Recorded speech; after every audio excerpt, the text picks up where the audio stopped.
Clara Hale avait pleuré à 97 enterrements. Elle pouvait pleurer sur commande pour des hommes qu'elle n'avait jamais rencontrés. Elle pouvait verser des larmes pour des propriétaires cruels, pour des banquiers avares, pour de vieux seigneurs dont les propres enfants ne parvenaient pas à sangloter. C'était son métier, et elle était la meilleure du comté. Mais quand on a descendu Lord Ashworth dans la terre, l'homme le plus riche à 100 lieues à la ronde, Clara Hale se tenait au bord de la tombe, les yeux secs et le visage de pierre. Et une fois l'enterrement terminé, elle a marché droit vers l'intendant. Elle a sorti la pièce d'argent de sa poche et l'a remise dans sa main. « Pas pour celui-ci », dit-elle.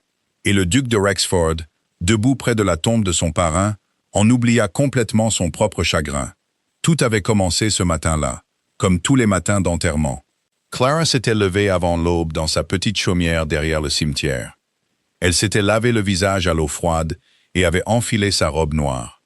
C'était la seule belle chose qu'elle possédait, reprisée tant de fois que les coutures racontaient leur propre histoire. Elle mangea la moitié d'un morceau de pain et garda l'autre moitié pour le souper. Puis elle marcha les 2 lieues jusqu'à Ashworth Park. Le deuil rémunéré n'était pas un métier respectable. Clara savait ce que les femmes du village chuchotaient à son passage. Voilà la pleureuse, voilà la fille qui vend ses larmes. Mais les larmes étaient la seule chose qu'il lui restait à vendre, et elle les vendait honnêtement.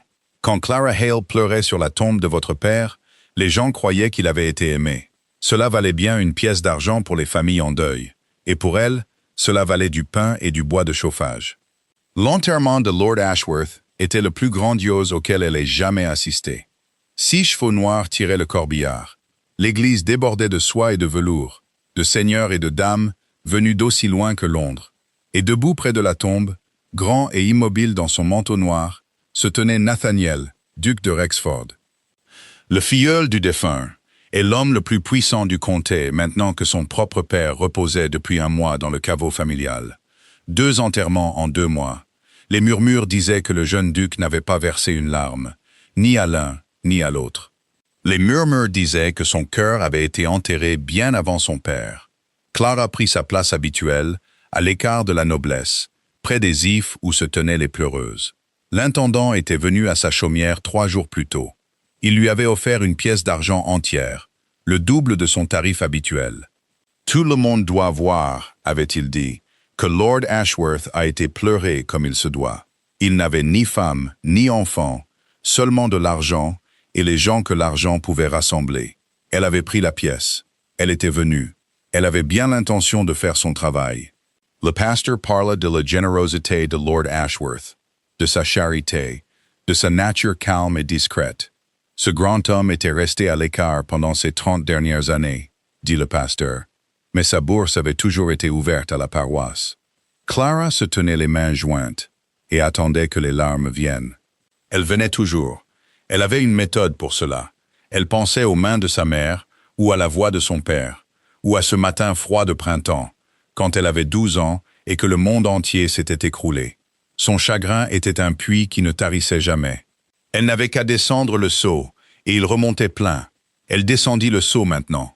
Rien ne vint. Elle fixa le cercueil, brillant et énorme, drapé de lys blanc qui coûtait plus que ce qu'elle gagnait en un an. Et ses yeux restèrent aussi secs que la poussière d'août. Quelque chose en elle, quelque chose de vieux, de dur et de profondément enfoui, s'était soulevé et avait fermé le puits d'une main de fer. La voix de sa mère résonnait à son oreille. Le dernier mot que sa mère ait jamais prononcé, murmuré à travers des lèvres gercées dans cette chambre glaciale il y a 14 ans. Pendant que Clara était agenouillée près du lit, la suppliant de ne pas partir. Ashworth. Clara avait porté ce nom pendant 14 ans comme on porte une pierre dans sa chaussure. Sa mère avait été détruite par quelqu'un, ruinée, calomniée, rejetée. Chassée de toutes les parts honnêtes du comté, jusqu'à ce que la pauvreté et la honte consument son corps. Son père était mort de disgrâce des années auparavant, un homme bon, écrasé par un mensonge.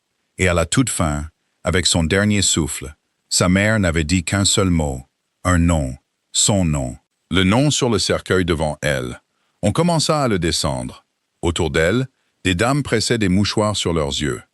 Quelque part derrière elle, une autre pleureuse engagée, la vieille Madame Pruy de Milbury, venue pour l'occasion, se lamentait consciencieusement dans son châle. Clara regarda l'homme le plus riche du comté sombrer dans la terre. Elle sentit son menton se relever, et elle pensa, « Non, pas une larme, pas pour vous, pas même si on m'offrait de l'or. » Quand ce fut terminé, et que la foule commença à se diriger vers les voitures, elle ne s'éclipsa pas discrètement, comme elle le faisait toujours. Plus tard, elle ne put jamais expliquer complètement ce qui l'avait poussée à le faire. C'était peut-être 14 ans de silence qui pesaient d'un coup sur ses côtes. Elle traversa l'herbe, le dos droit, et s'arrêta devant l'intendant. Elle tendit la pièce d'argent dans sa paume ouverte. « Passe pour celui-ci, dit-elle. Sa voix était basse, mais le cimetière était devenu silencieux aussi, et les voix basses portent loin. L'intendant cligna des yeux. « Je vous demande pardon. Je ne peux pas accepter de paiement, dit Clara, pour un chagrin que je ne ressens pas. Donnez-le à la paroisse. » Elle posa la pièce dans sa main, se retourna et se dirigea vers le portail. Elle entendit le silence derrière elle changer. Elle entendit les murmures commencer, bruissant à travers les endeuillés, comme le vent dans le blé. La pleureuse, vous avez vu, a refusé la pièce à l'enterrement d'Ashworth, de tous les enterrements. Elle continua de marcher. Elle ne se retourna pas. Si elle s'était retournée, elle aurait vu quelque chose dont tous les commères du comté discuteraient à la nuit tombée. Elle aurait vu le duc de Rexford s'éloigner de la tombe ouverte de son parrain et la fixer du regard. Un homme qui n'avait montré aucun sentiment en public depuis 2 mois, la regardant les lèvres entr'ouvertes, comme un homme qui a vu un fantôme. Nathaniel l'avait remarqué avant le début de la cérémonie. Il était difficile de ne pas remarquer une femme qui se tenait si immobile.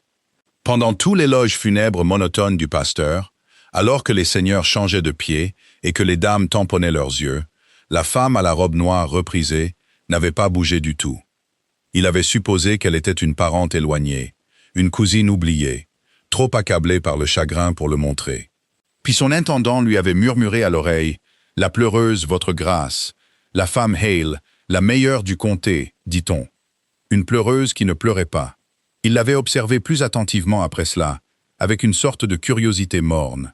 Tout valait mieux que de regarder le cercueil du seul homme qui ait jamais été bon avec lui. Il l'avait regardé fixer ce cercueil comme si c'était une porte verrouillée. Il avait vu son menton se relever lentement, comme celui d'un soldat. Et puis la pièce, pas pour celui-ci. 4 mots, et chacun d'eux avait transpercé Nathaniel comme une lame. Parce que Lord Ashworth avait été l'âme la plus douce qu'il ait jamais connue. Un homme calme, triste, généreux, qui ne disait jamais de mal de personne, qui n'avait pas d'ennemis, qui avait passé 30 ans reclus à Ashworth Park à donner sa fortune aux pauvres. Il n'y avait personne en vie, Nathaniel l'aurait juré, qui avait une raison de le haïr. Pourtant, une femme qui pleurait pour les pires hommes du comté, des hommes qui avaient battu leurs serviteurs et affamé leurs tenanciers, avait regardé le cercueil d'Ashworth et refusé de verser une seule fausse larme, avait rendu une pièce d'argent, dont elle avait manifestement besoin, avait dit « pas pour celui-ci », comme si les mots attendaient depuis 14 ans d'être prononcés. « Votre grâce ». Son intendant était à son coude. La voiture attend. Les endeuillés le regardaient. Tout le comté le regardait, comme il le regardait toujours. « Cette femme », dit Nathaniel doucement, « la pleureuse, où vit-elle » L'intendant hésita. « L'ancienne chaumière du sacristain, votre grâce, derrière le cimetière de Marlow. Mais sûrement, si elle vous a offensé, un mot au pasteur suffirait. Elle ne m'a pas offensé. » Nathaniel baissa les yeux sur la terre fraîche de la tombe de son parrain, puis leva les yeux vers la petite silhouette noire qui passait seule par le portail lointain. « Elle m'a posé une question, et je découvre que je ne peux pas l'enterrer. Cette nuit-là, pour la première fois depuis la mort de son père, le duc de Rexford ne rêva pas de cercueil. Il rêva de 4 mots calmes et d'une femme qui s'éloignait. Le village de Marlow ne parla de rien d'autre pendant 3 jours. Madame Pruitt le raconta à la femme du boulanger, et la femme du boulanger le raconta à tous ceux qui achetaient ne serait-ce qu'une croûte de pain. Et le dimanche, l'histoire s'était embellie au fil des récits. La pleureuse avait jeté la pièce aux pieds de l'intendant, disaient certains. Elle avait craché sur la tombe, disaient d'autres. Elle avait maudit le nom d'Ashworth devant une centaine de nobles seigneurs et dames. Clara entendait les murmures en allant au puits et ne disait rien. Elle avait appris il y a longtemps que le silence était le seul manteau qui ne s'usait jamais. Mais le silence ne remplissait pas une caisse de bois, et il ne faisait pas durer une demi-miche de pain une semaine. Le 4e matin, elle s'assit à sa petite table et compta ce qu'elle avait. 3 shillings et 4 pence, un pot de graisse, assez de farine pour 10 jours si elle faisait attention, 7 si l'humidité s'en mêlait. Et pas de travail, car aucune famille n'engagerait maintenant une pleureuse qui pourrait rester les yeux secs devant la tombe de leur bien-aimé et leur faire honte devant tout le comté. Elle savait que cela arriverait quand elle avait rendu la pièce. Elle l'avait fait quand même, fille de sa mère jusqu'au bout. « Eh bien, dit-elle à voix haute dans la pièce vide, car il n'y avait personne d'autre à qui le dire, nous avons déjà été pauvres. » C'est alors qu'elle entendit le cheval. Pas un cheval de ferme. Elle connaissait le bruit de ceux-là, le pas lent et lourd d'animaux aussi fatigués que leur maître. C'était un cavalier qui se déplaçait rapidement, et le bruit des sabots s'arrêta juste devant son portail. Clara regarda par la petite fenêtre et sentit son cœur trébucher. Le duc de Rexford descendait de cheval dans le chemin, seul. Pas de palefrenier, pas de voiture, pas de serviteur en livrée. Juste un homme grand dans un manteau d'équitation sombre, attachant son cheval à son poteau de clôture tordu, comme si les ducs faisaient de telles choses tous les matins devant des chaumières avec de la mousse sur le toit et des chiffons dans les cadres des fenêtres. Pendant un instant fou, elle songea à ne pas répondre à la porte, mais la fumée s'élevait de sa cheminée. Il savait que la maison était habitée, et les Hale ne se cachaient pas. Quoi qu'on ait pris à sa famille, personne ne leur avait jamais pris ça. Elle ouvrit la porte avant qu'il ne puisse frapper. « Votre grâce, dit-elle, et fit une révérence correcte au centimètre près, et pas un cheveu de plus. S'il fut surpris d'être reconnu, il ne le montra pas. De près, il paraissait plus jeune qu'au bord de la tombe. 35 ans peut-être, avec des yeux gris fatigués et l'immobilité prudente d'un homme qui avait grandi en étant observé. « Mademoiselle Hale, j'espère que vous vous portez bien. Vous me trouvez tel que vous me voyez, votre grâce. » Elle ne recula pas pour l'inviter à entrer. Un duc sur son seuil était déjà assez de commérage. Un duc à sa table serait un scandale avant le coucher du soleil. « Comment puis-je vous servir ?» Il resta silencieux un moment. Elle eut l'étrange impression qu'il avait répété cette conversation pendant le trajet, et que maintenant, les mots répétés ne venaient pas. « Vous étiez à l'enterrement de Lord Ashworth, dit-il enfin. J'y étais. Vous avez rendu votre paiement. Oui. Pourquoi? Le mot était calme, mais il n'était pas désinvolte. Il avait du poids derrière lui, comme l'eau derrière un barrage. Clara garda un visage impassible. 14 ans de pratique avaient contribué à cette impassibilité. « Je n'ai pas ressenti le chagrin pour lequel j'ai été payé, dit-elle. Il y aurait été malhonnête de garder la pièce. C'est tout, votre grâce. Ce n'est pas tout. » Il fit un pas de plus et baissa la voix, bien que le chemin soit vide. « Mademoiselle Hale, j'ai fait des recherches. En 11 ans, vous n'avez jamais refusé une seule commande. Vous avez pleuré pour Silas Crane qui a mis 3 familles dehors dans le gel. Vous avez pleuré pour le vieux juge Mowbray que ses propres fils n'ont pas voulu porter jusqu'à sa tombe. Vous avez pleuré, de l'avis de tous, pour les pires hommes que ce comté ait jamais produits. » Ses yeux gris fouillèrent son visage. « Mais pas pour Lord Ashworth, pas pour l'homme le plus doux que j'ai jamais connu. Je vous le demande encore. Pourquoi? L'homme le plus doux que j'ai jamais connu. » Quelque chose d'amer monta dans la gorge de Clara, et elle le ravala. Bien sûr, pour les siens, de tels hommes étaient toujours doux. Les loups sont doux avec les loups. Peut-être, dit-elle, que le puits était à sec ce jour-là. Je ne vous crois pas. Votre grâce est libre de croire ce qu'il veut. C'est l'un des privilèges du rang. Elle le vit réagir, un frémissement au coin de sa bouche qui, chez un homme plus léger, aurait pu devenir un sourire. Il plongea la main dans son manteau et en sortit non pas une pièce, mais une petite bourse en cuir qu'il lui tendit. « 2 guinées, dit-il. 10 fois ce que l'intendant vous a payé. Pas pour des larmes, mademoiselle Hale, pour une réponse. Dites-moi pourquoi vous n'avez pas voulu pleurer mon parrain, et c'est à vous, et je ne vous importunerai plus. » Clara regarda la bourse. 2 guinées, du bois de chauffage pour tout l'hiver, de la farine, des bougies, une nouvelle vitre pour la fenêtre fissurée, des bottes qui ne laissaient pas passer l'humidité. 2 guinées, c'était 2 mois sans avoir peur. Elle la regarda un long moment. Puis elle leva les yeux vers lui et croisa les mains. « Certaines larmes sont à vendre, votre grâce. Certains silences ne le sont pas. Le chemin était très calme.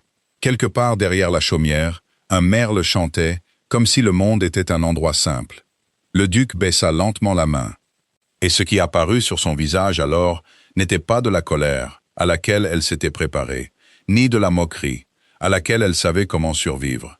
C'était quelque chose de bien plus dangereux. C'était de l'émerveillement. « Tout est à vendre », dit-il doucement, presque pour lui-même.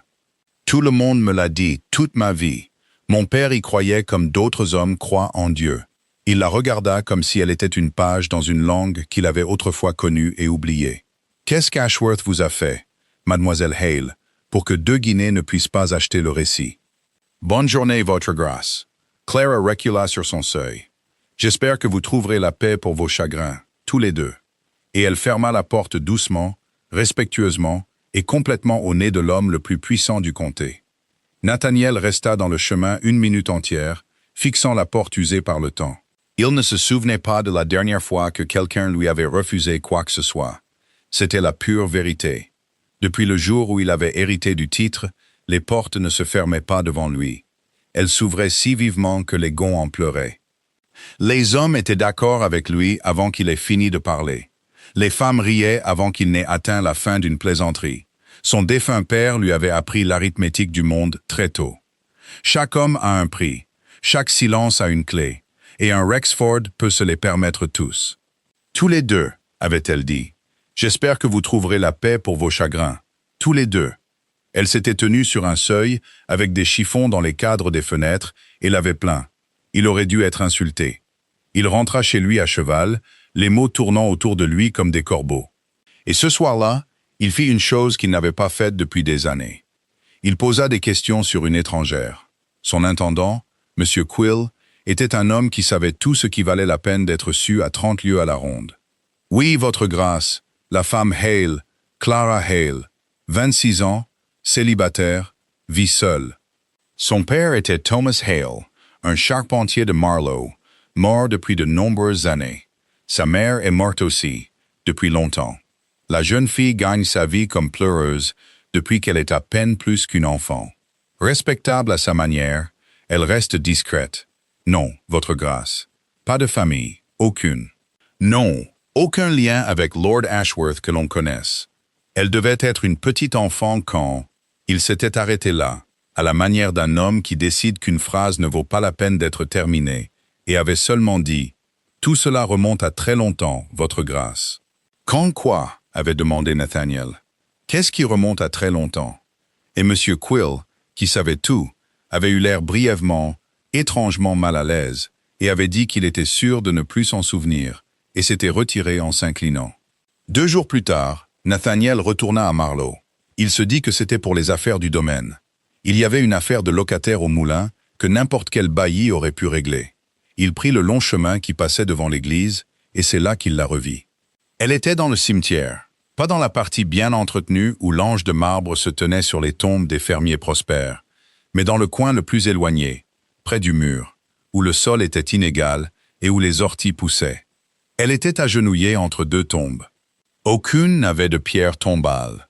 2 simples croix de bois, grises avec l'âge, penchées l'une vers l'autre comme un vieux couple partageant un secret. Elle n'avait pas apporté de fleurs. Les fleurs coûtaient de l'argent. Mais elle avait taillé l'herbe avec des cisailles à main. Et pendant qu'il regardait, elle sortit un chiffon de son panier et essuya la crasse de la pluie de la première croix, aussi tendrement qu'une mère lavant le visage d'un enfant. Nathaniel mena son cheval à l'ombre du porche du cimetière, eut honte de lui-même et continua de regarder. Elle parlait aux tombes. Il était trop loin pour entendre les mots. Il en fut heureux. Même sa curiosité avait des limites. Mais il pouvait voir ses lèvres bouger, faciles et familières, comme on parle à travers une table de cuisine. 14 ans de conversation avec les morts, pensa-t-il, et il ne savait pas comment il savait que cela faisait 14 ans. Seulement que tout en elle disait que la blessure était ancienne et ne s'était jamais refermée. Puis elle se leva, brossa la terre de ses jupes, fit une révérence aux 2 croix de bois, comme si elles étaient de la noblesse, et s'éloigna dans le chemin avec son panier au bras et le dos droit comme un piquet. Nathaniel rentra lentement chez lui à cheval. Il assemblait les pièces, comme il assemblait la vérité d'un registre de domaine, et les pièces le troublaient. Une femme qui pleurait pour les méchants, mais pas pour Ashworth. 2 tombes sans pierre tombale dans le coin le plus pauvre du cimetière. Un intendant qui savait tout et qui soudain ne se souvenait de rien. Tout cela remonte à très longtemps, votre grâce. Ce soir-là, après le dîner dans la grande salle à manger résonnante de Rexford Hall, il en parla à sa mère. Il ne savait guère pourquoi. Peut-être seulement pour entendre l'histoire racontée à voix haute, à la lumière, où elle pourrait se réduire à rien. Il y a une femme curieuse à Marlow, dit-il, une pleureuse. Elle a refusé son paiement à l'enterrement d'Ashworth, et a refusé le mien aussi, quand je le lui ai offert. J'avoue qu'elle m'intrigue. La duchesse douairière de Rexford ne leva pas les yeux de son verre de vin. C'était encore une belle femme, aux cheveux d'argent et au dos droit, et sa voix, quand elle parla, était parfaitement égale. Vous parlez de la créature Hale, je suppose. Nathaniel devint très immobile. Il n'avait pas dit son nom. Je ne vous ai pas dit son nom, dit Nathaniel. Les mots sortirent doucement, et la grande salle à manger sembla se pencher pour écouter.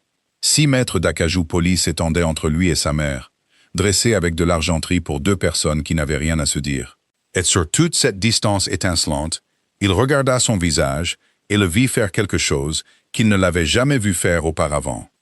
Il devint soigneusement vide, ni surpris, ni confus, vide comme une fenêtre, devient vide quand quelqu'un à l'intérieur tire le rideau. Vraiment? La douairière fit tourner son verre de vin par la tige, un lent quart de tour. Vous avez dû le faire. Comment le saurais-je autrement? C'est ce que je me demande. Nathaniel. Elle prononça son nom comme elle le faisait quand il avait 8 ans et était couvert de boue. Il n'y a qu'une seule pleureuse de renom dans ce comté, et elle est célèbre depuis mardi. Les domestiques parlent. J'ai des oreilles. Ne faites pas un mystère d'une histoire de cuisine. Elle posa le verre. Cependant, puisque nous parlons d'elle, je le dirai une fois. Un homme nouvellement titré est observé. Quelle que soit la charité excentrique que vous envisagez envers cette personne, envisagez-la ailleurs. Le nom de Hale n'est pas un nom que cette famille a besoin d'entendre. Pourquoi pas? Parce que c'est une indigente qui pleure pour des sous sur des tombes, et que vous êtes le duc de Rexford, dit sa mère en se levant, ce qui signifiait que le dîner était terminé. Il n'y a pas d'autre pourquoi. Elle le laissa seul avec les bougies, l'argenterie et la longue table, et Nathaniel resta assis un certain temps sans bouger. Le nom de Hale n'est pas un nom que cette famille a besoin d'entendre. C'était une phrase étrange. On ne bannit pas le nom d'une étrangère. On bannit le nom d'une dette. Clara savait que le duc reviendrait.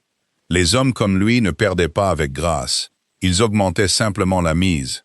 Mais quand il revint 3 jours plus tard, il n'apporta pas une plus grosse bourse. Il vint à pied du village, dans un simple manteau, portant, de toutes les choses au monde, une boîte à outils en bois. Clara ouvrit sa porte et la fixa. « Votre fenêtre, dit le duc de Rexford, est fissurée. Je l'ai remarqué la dernière fois que je suis venu. Le vitrier de Marlow est mon locataire, et il se trouve qu'il me devait une petite faveur. Et il se trouve que je n'ai rien d'autre à faire aujourd'hui. Puis-je? Votre grâce ne peut pas réparer les fenêtres. Vous avez tout à fait raison.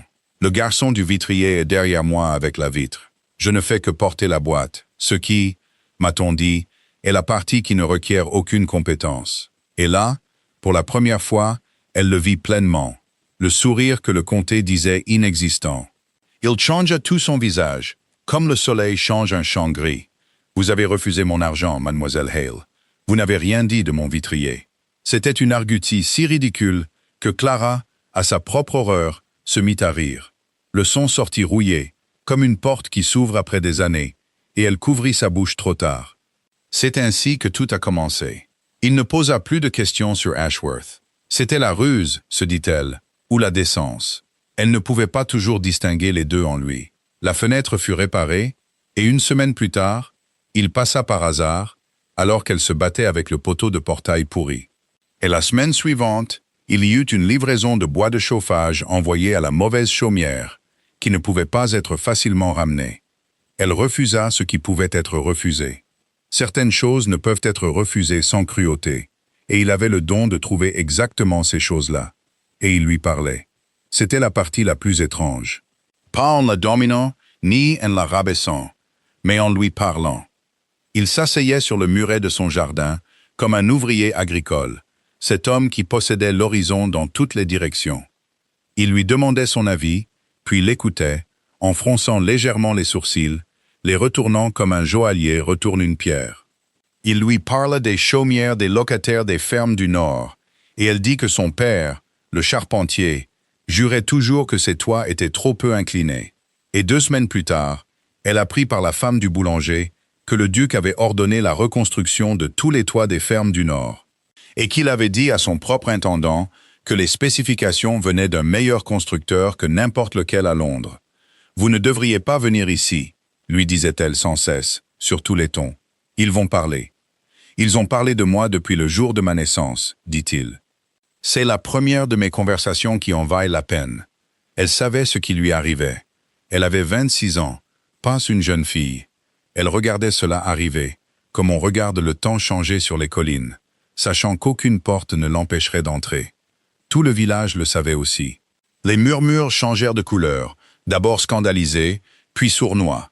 Puis, parmi les femmes plus âgées qui se souvenaient de sa mère, quelque chose de presque effrayé.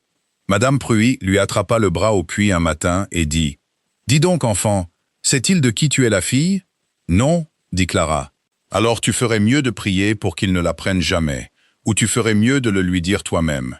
Il n'y a pas de troisième voie, ma fille. Pas avec cette famille. » C'est le duc lui-même qui ouvrit la porte à la fin. C'était un soir de fin septembre. Il était resté trop longtemps, et la lumière devenait ambrée. Il se tenait près de son portail. Dans le cimetière au-delà du mur, les 2 croix de bois se penchaient l'une vers l'autre sous le soleil bas. « Je vous ai vu les entretenir, » dit-il doucement. « Chaque semaine. Tous les autres dans ce cimetière ont une pierre, et je voulais vous le demander depuis un mois. Je vous le demande maintenant en ami, si vous me le permettez. Qui sont-ils, Clara ?» Il n'avait jamais utilisé son prénom auparavant. C'est peut-être ce qui a tout déclenché. Ou peut-être que c'était 14 ans à porter la pierre dans sa chaussure, et le luxe terrible que quelqu'un demande enfin à la voir. « Ma mère et mon père, dit-elle. Il n'y a pas de pierre parce que les pierres coûtent de l'argent, et à la fin il n'y en avait plus. Ni personne qui aurait gravé un nom Hale si nous avions pu payer. Vous m'avez demandé un jour ce que Lord Ashworth m'avait fait. » Elle regarda les tombes, pas lui. « Je vais vous dire ce que je sais, et alors vous comprendrez pourquoi je ne pouvais pas pleurer. Et alors, votre grâce, vous ferez ce que les gens de votre rang font quand ils apprennent ce que je suis. Et nous en aurons fini, et ce ne sera la faute de personne. Dites-moi, dit-il. Alors elle lui raconta. Ma mère s'appelait Margaret Hale. Avant ma naissance, avant son mariage, elle était Margaret Fenn, une couturière. Pas une simple reprise de chemise de village, votre grâce, une artiste. Elle avait été formée à Bath. Elle pouvait copier une robe française d'un seul coup d'œil sur une gravure de mode. Les dames se battaient pour elle. À 19 ans, elle fut engagée dans une grande maison de ce comté, le plus beau poste dont une fille de sa condition pouvait rêver. Coudre pour une grande dame, logée dans les combles d'un palais.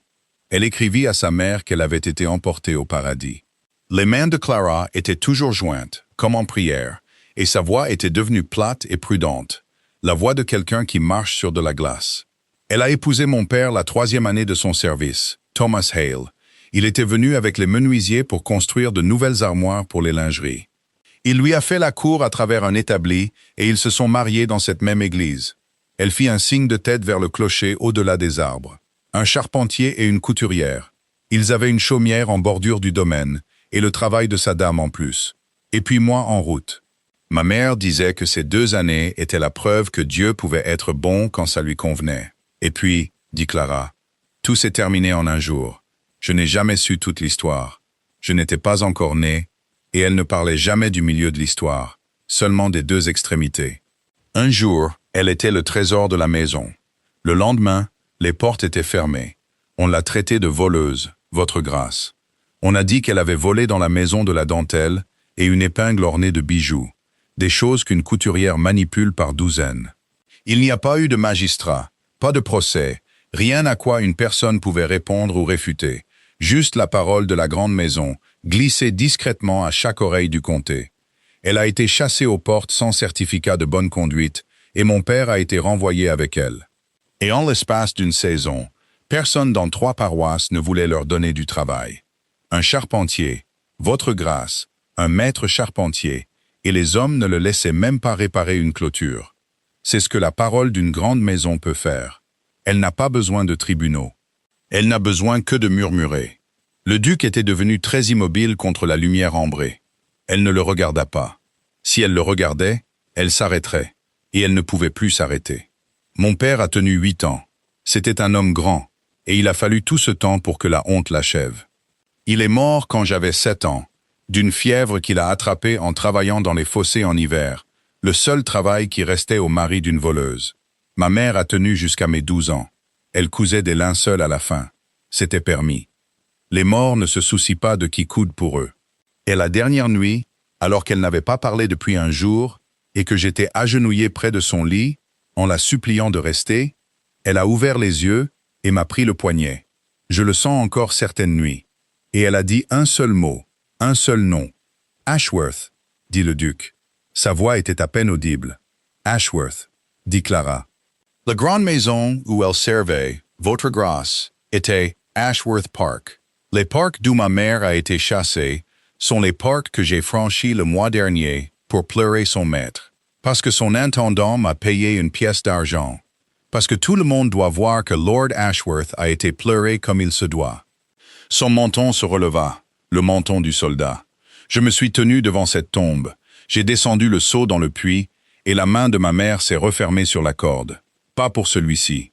Pas pour l'homme dont elle a prononcé le nom dans son dernier souffle. Maintenant vous savez ce que je suis. Votre grâce, la fille de la voleuse d'Ashworth Park. Le legs de votre parrain et la ruine de ma mère sortent de la même maison. Maintenant, dites-moi que j'aurais dû pleurer. Le silence dura si longtemps qu'un merle se mit à chanter. Et quand elle se tourna enfin pour le regarder, le duc de Rexford n'avait aucun des visages auxquels elle s'était préparée. Pas de pitié, pas d'embarras, pas le retrait prudent d'un grand homme s'écartant de la boue. Il était blanc jusqu'aux lèvres, et dans ses yeux gris, il y avait quelque chose qui n'avait aucun sens pour elle. Cela ressemblait à de la terreur. « Clara, dit-il lentement, quand votre mère a été chassée d'Ashworth Park, en quelle année était-ce? L'année avant ma naissance, il y a 27 ans. Pourquoi? Il ne répondit pas. Il regardait au-delà d'elle, à travers elle, un registre que lui seul pouvait voir. Et quelle que soit la somme qu'il additionnait, elle la vit donner un résultat faux, puis pire que faux. « Votre grâce, dit-elle. Pourquoi? Parce qu'il y a 27 ans, dit-il. Lord Ashworth n'habitait pas cette maison. Il s'était reclus dans son pavillon de chasse en Écosse. Il y est resté des années, toute mon enfance. C'était la plaisanterie de la famille, l'ermite du Nord. Ashworth Park était ouvert cette année-là parce qu'il l'avait prêté, Clara, à son plus vieil ami, à un homme qui l'a rempli de serviteurs et d'invités pendant 2 saisons, pendant que sa propre grande maison était reconstruite après l'incendie. Sa voix était devenue cendre. Mon père, Ashworth Park, il y a 27 ans, était occupé par mon père. Ils restèrent longtemps près du portail après cela, tous les deux, tandis que la lumière ambrée s'éteignait dans le chemin. Cela ne veut peut-être rien dire, dit enfin Nathaniel. Il le dit comme un homme qui essaye de se convaincre lui-même. Une maison pleine de serviteurs et d'invités, une centaine de personnes sous ce toit. N'importe qui aurait pu l'accuser. Une gouvernante jalouse, une invitée à qui il manquait une épingle. Cela ne veut peut-être rien dire, Clara. Alors pourquoi, dit Clara doucement, ma mère a-t-elle passé son dernier souffle sur le nom d'Ashworth? Il n'avait pas de réponse. Et elle vit que la question était entrée en lui comme une écharde, exactement là où sa propre écharde avait vécu pendant 14 ans. Et bien qu'elle soit désolée de la douleur, un coin usé de son cœur était heureux de ne plus la porter seule. « Rentrez chez vous, votre grâce, dit-elle doucement maintenant. Votre dîner va être froid, et votre mère va s'inquiéter pour vous. » Elle n'aurait pas pu savoir ce que ces mots allaient faire. Elle regarda son visage se fermer comme un poing. « Ma mère, dit-il, connaît déjà votre nom. Elle le connaissait avant même que je le prononce dans cette maison. Elle m'a mis en garde contre vous, comme on met en garde un enfant contre un puits. » Il rassembla ses rênes et la regarda, et ses yeux étaient de fer gris dans le crépuscule. Pendant 1 mois, je me suis demandé pourquoi vous ne vouliez pas pleurer. Je rentre chez moi ce soir, en me demandant pourquoi ma propre maison ne veut pas se souvenir. Toutes les personnes d'un certain âge dans ce comté, Clara, semblent avoir fait le même pacte silencieux. Tout cela remonte à très longtemps. Eh bien, j'ai 29 ans, je n'ai pas fait un tel pacte, et j'ai l'intention de le rompre. Il tint parole, et la rupture commença à Ashworth Park. En tant que filleul de Lord Ashworth, Nathaniel était l'exécuteur de sa succession. C'était un travail qu'il redoutait. On n'inventorie pas avec plaisir la vie d'un homme qu'on a aimé. Mais maintenant, il s'y attela comme un homme creusant pour un enfant enterré. Pendant une semaine, il s'assit dans la bibliothèque froide de son parrain, passant en revue tiroir après tiroir, registre après registre, tandis que la poussière tourbillonnait dans la pâle lumière d'octobre. Ce qu'il trouva d'abord, c'était de l'ordre. Ashworth avait été méticuleux. Chaque shilling de 30 ans était comptabilisé. Lawyers, salaires, œuvres de charité, réparations, chacun dans sa colonne réglée, de cette petite écriture patiente que Nathaniel connaissait depuis l'enfance. Ce qu'il trouva ensuite, c'était l'anomalie. C'était une ligne qui se répétait. Mois après mois, année après année, registre après registre, jusqu'au tout début. Un paiement de 2 livres le premier de chaque mois, marqué seulement M comme convenu. Pas de nom de famille, pas de but. Ashworth, qui notait le coût d'une vitre à 8 pence, avait enregistré 27 ans de paiement mensuel sous une seule initiale. Nathaniel suivit la ligne à rebours dans les registres, comme un homme suit un fil dans une maison sombre. Les paiements se poursuivaient sans interruption, à travers les décennies, à travers les hivers et les guerres. Pendant les années de l'ermite du Nord, quand Ashworth ne voyait âme qui vive, les 2 livres sortaient toujours le premier du mois, sans faute, sans explication. En arrière, encore et encore, jusqu'à ce que le fil se termine. Le premier paiement était daté d'il y a 27 ans, en octobre. La saison même où Margaret Hale fut chassée des parcs d'Ashworth Park comme une voleuse. Monsieur Margaret. Ses mains n'étaient pas tout à fait stables lorsqu'il sonna pour l'ancien intendant d'Ashworth. Monsieur Dunmore, âgé de 70 ans maintenant, était resté dans la loge du gardien, par bonté de son maître. Le vieil homme entra, vit le registre ouvert sur le bureau, vit à quelle page il était ouvert, et s'arrêta sur le seuil, comme s'il avait heurté une vitre. « Asseyez-vous, monsieur Dunmore, dit Nathaniel. Parlez-moi du premier du mois. » Le vieil intendant s'assit. Pendant un long moment, il regarda ses propres mains noueuses, et quand il parla, sa voix était celle d'un homme qui dépose un lourd fardeau. « Je l'ai porté moi-même, votre grâce, toutes ces années. 2 livres le premier du mois, dans une enveloppe simple pour Marlowe. Jamais un nom dessus, et jamais un mot avec. C'étaient les ordres de sa seigneurie, d'abord à la chaumière près du moulin, tant que le mari vivait, puis à la chambre au-dessus du chandelier, quand les choses sont devenues difficiles. Puis, la mâchoire du vieil homme se contracta, puis à la femme elle-même, cousant des linceuls à la lueur d'une bougie. Et elle n'a jamais su qui l'envoyait, et je n'ai jamais eu le droit de le dire. Et après sa mort, que Dieu ait son âme, l'enveloppe est allée au pasteur, marquée pour l'enfant, pour son entretien et ses leçons. Sa seigneurie était très pointilleuse sur les leçons. La jeune fille devait savoir lire et écrire quoi qu'il lui manque d'autre. Dunmore s'arrêta. « Dites-le, il a dit, votre grâce, que c'était la seule chose qu'il pouvait encore lui donner, qui ne pouvait pas être enlevée par un mensonge. » La bibliothèque était absolument silencieuse. Quelque part dans la maison, une horloge sonna, très loin, dans un autre monde. « Monsieur Dunmore, » dit Nathaniel très bas. « Pourquoi? Pourquoi mon parrain a-t-il payé pendant 27 ans de l'argent en silence à une couturière que tout le comté appelait une voleuse? Était-ce par culpabilité? » Le vieil homme leva la tête, et il y avait quelque chose de féroce et d'humide dans ses yeux. « Culpabilité, dit-il. Non, votre grâce, ce n'était pas de la culpabilité. Quoi qu'on vous ait dit, quoi qu'on ait dit à tout le monde, mon maître n'a jamais fait de tort à cette femme. C'était du chagrin, monsieur. C'était du chagrin et de la honte, mais pas la honte de ce qu'il a fait. » Le vieil homme se pencha en avant. « La honte de ce qu'il a vu, votre grâce. La honte de ce qu'il n'a pas pu empêcher. Qu'a-t-il vu? Et voilà, de nouveau, le rideau tiré. Le même qui était tombé derrière les yeux de Quill, derrière ceux de sa mère, derrière chaque visage du comté assez vieux pour se souvenir. La bouche de Dunmore se ferma. Ses mains agrippèrent ses genoux. Il resta silencieux si longtemps que Nathaniel pensa que la porte s'était fermée pour de bon. Puis, le vieil homme dit dans un murmure, « Votre grâce, je suis un vieil homme, et j'ai prêté serment, pas à mon maître. Il m'a libéré de ce serment sur son lit de mort, vers la fin. quand son esprit divaguait. Il a dit, « Dunmore, quand la jeune fille viendra demander, dis-lui tout. » Ce furent ses mots, « Quand la jeune fille viendra demander. » Dunmore leva les yeux et son regard était suppliant maintenant. « Mais ce n'est pas la jeune fille qui demande votre grâce, c'est vous. Et de toutes les âmes sur la terre de Dieu, vous êtes la seule à qui je ne peux pas le dire. » Nathaniel sentit un froid le parcourir de la tête aux pieds. « Pourquoi pas moi, Dunmore ?» Le vieil intendant se leva, tremblant, s'inclina et recula vers la porte comme un homme se retirant d'un incendie. Et sur le seuil, il prononça la phrase que Nathaniel entendrait dans le noir pour le reste de ses jours. « Parce qu'aucun homme ne devrait avoir à porter l'histoire que je raconterai. Votre grâce. Demandez à votre mère ce qui s'est passé dans le salon bleu, et que Dieu me pardonne d'en avoir dit autant. » Nathaniel ne dormit pas cette nuit-là, et il ne demanda pas à sa mère ce qui s'était passé dans le salon bleu. Il se dit que c'était de la stratégie. Sa mère était la personne la plus intelligente qu'il connaissait. Entrez dans son salon avec une demi-question, et elle vous rendrait une réponse complète, la vérité poncée, lisse, sans couture et inutile. Quoi qu'il se soit passé il y a 27 ans, elle avait passé 27 ans à être prête à ce qu'on lui pose la question.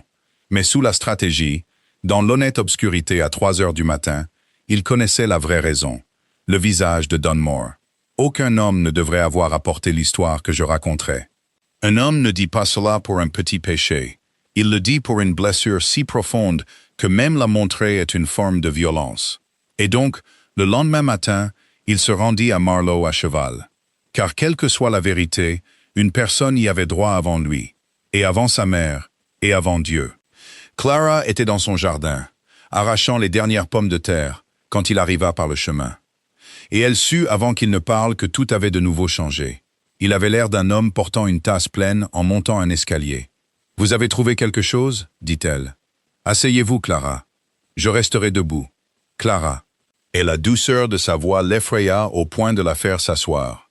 Là, sur le muret du jardin, la fourche encore à la main et la terre encore sur ses doigts. Il lui parla des registres. Il lui parla de la seule ligne réglée qui traversait 27 ans. M, comme convenu, le 1er du mois, ininterrompu pendant des décennies. Il lui parla de Dunmore et de l'enveloppe simple portée à la chaumière près du moulin, puis à la chambre au-dessus du chandelier, et enfin à une femme cousant des linceuls à la lueur d'une bougie. Clara ne bougea pas.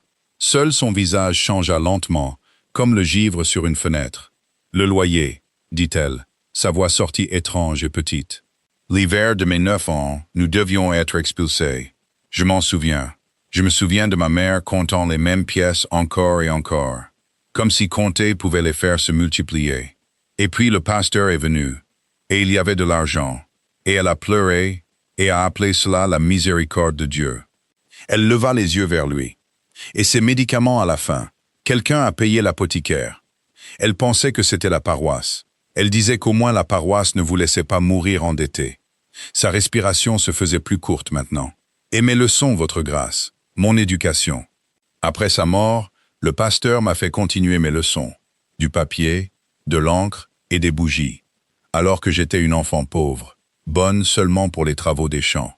Et je n'ai jamais demandé d'où cela venait. Parce que les enfants ne demandent pas d'où vient le pain. Ils ne font que manger. Cela venait d'Ashworth, dit Nathaniel doucement. Tout, chaque shilling pendant 27 ans. Dunmore a dit que son maître avait donné l'ordre concernant vos leçons en ces termes. C'était la seule chose qu'il pouvait encore lui donner, qui ne pouvait pas être enlevée par un mensonge. Et c'est là que tout a éclaté. Pas doucement. C'est sorti de Clara Hale comme l'eau d'une écluse qui cède. 14 ans de tout ça. 97 enterrements. Et elle se plia en deux sur le muret du jardin, les mains tachées de terre sur son visage, et pleura comme elle n'avait jamais pleuré pour de l'argent de sa vie. Parce qu'elle savait lire, parce qu'elle pouvait écrire son propre nom, parce que chaque hiver chaud de son enfance avait eu le chagrin d'un homme caché en lui, comme une pièce cuite dans du pain, et elle s'était tenue sur la tombe de cet homme, le menton levé comme un soldat. Et elle avait dit, pas pour celui-ci, et avait rendu son argent et s'était éloignée, fière. Fier. Il nous a nourris. Les mots sortirent brisés. Il nous a maintenus en vie, et je ne lui ai pas donné une seule larme, et j'en avais 10 000 pour des étrangers. Vous ne pouviez pas savoir. Ma mère a dit son nom.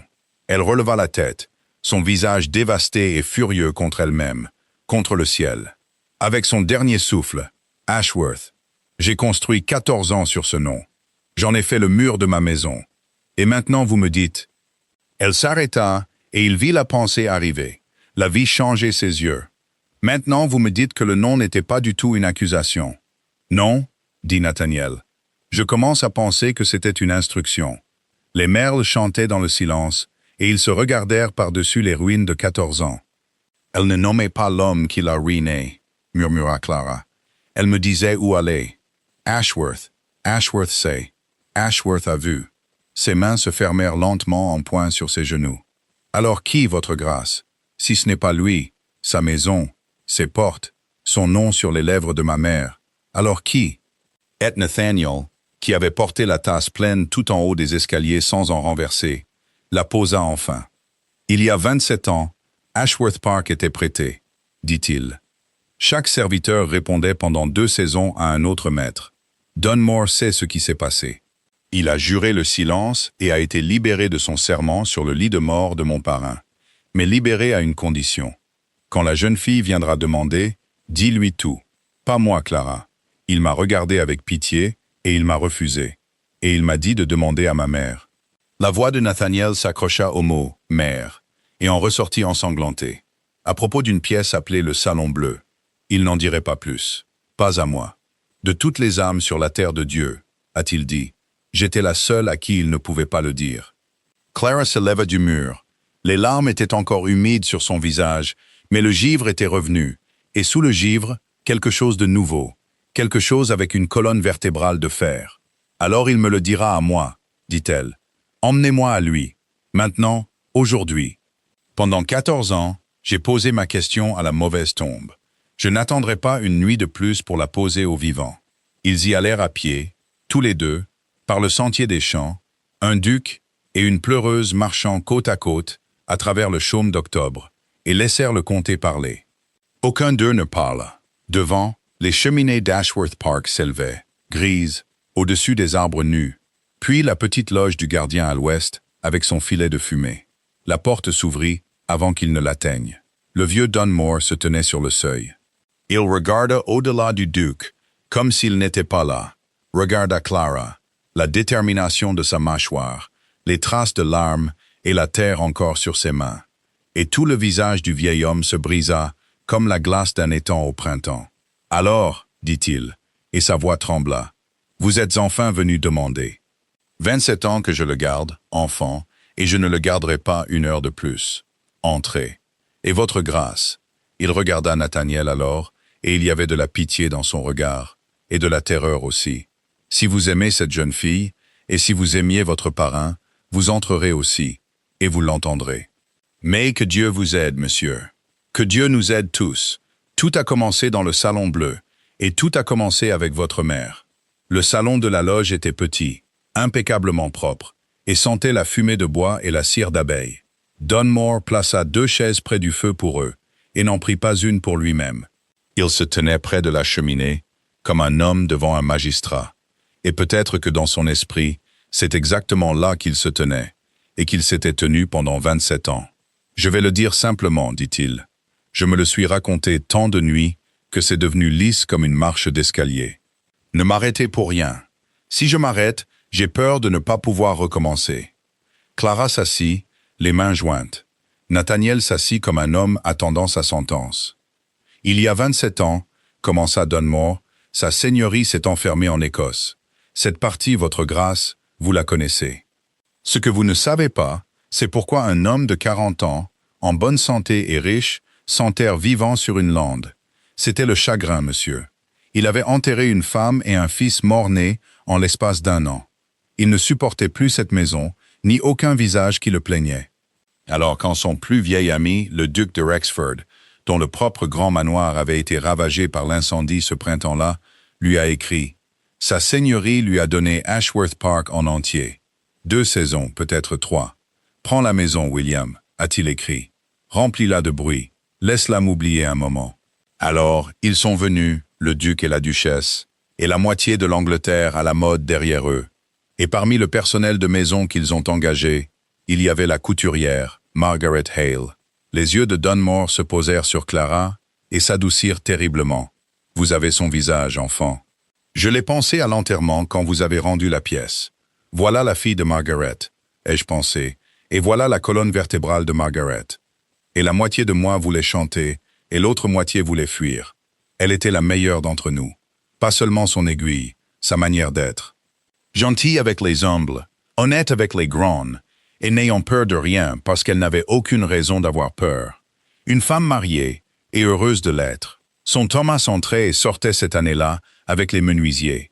Et quand il montait l'escalier de service en sifflant, elle rougissait comme une jeune fille. C'est ce que j'ai dit en premier, et que je dis dans cette pièce. Il n'y a jamais eu de femme plus irréprochable sous ce toit. Devant Dieu, je le jure. Le duc la remarqua au milieu de l'été. Le feu crépita. Nathaniel ne bougea pas du tout. Je ne vais pas enjoliver les choses, votre grâce, bien que vous soyez son fils et mon supérieur. Votre père était un homme à qui on n'avait jamais dit non, ni par un homme, ni par une femme, ni par le Parlement. Cela a commencé comme ces choses commencent, des compliments au-delà de ce qui est convenable, des raisons trouvées pour l'avoir dans la pièce où il se trouvait. Des cadeaux envoyés au grenier, de la soie, un bracelet une fois, et chacun d'eux est redescendu non ouvert, respectueux et froid comme la pierre d'une église. Elle a fait tout ce qu'une servante peut faire.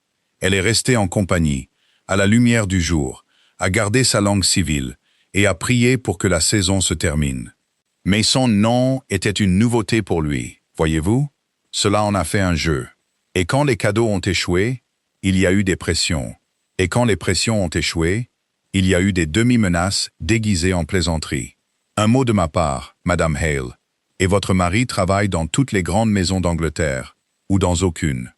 Et elle a tenu bon, des mois de cela, et elle a tenu bon, et je l'ai vue devenir mince et méfiante comme une biche en saison de chasse, et je n'ai rien fait parce qu'il était un duc, et j'étais un intendant, et c'est la monnaie sur laquelle ce monde fonctionne. C'est ma part du péché, et je la porterai. Puis vint le 12 octobre. Dunmore prit une inspiration qui le secoua tout entier. Sa seigneurie est rentrée d'Écosse ce jour-là, sans prévenir. Il avait pris une horreur soudaine de la lande, comme les hommes en deuil prennent des tournants soudains, et était parti vers le sud, ne voulant que son propre lit. J'ai eu la nouvelle à peine une heure avant lui. La maison était en plein désarroi, la duchesse donnant des ordres pour un grand dîner qui devait maintenant être préparé. Et dans toute cette agitation, le duc a fait appeler la couturière, au salon bleu, pour s'occuper des rideaux, disait le message, à 5 heures de l'après-midi. Et le salon bleu enfant est dans l'aile ouest, où aucun serviteur ne passe après 4 heures. Elle ne pouvait pas refuser la convocation.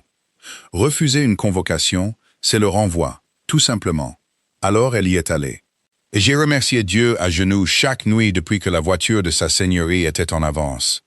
Il est entré par la porte ouest, à sa manière discrète, toujours, et il l'a entendu avant de la voir, sa voix s'élevant. La voix de Margaret Hale qui ne s'élevait jamais, criant « Laissez-moi passer, mon Seigneur ».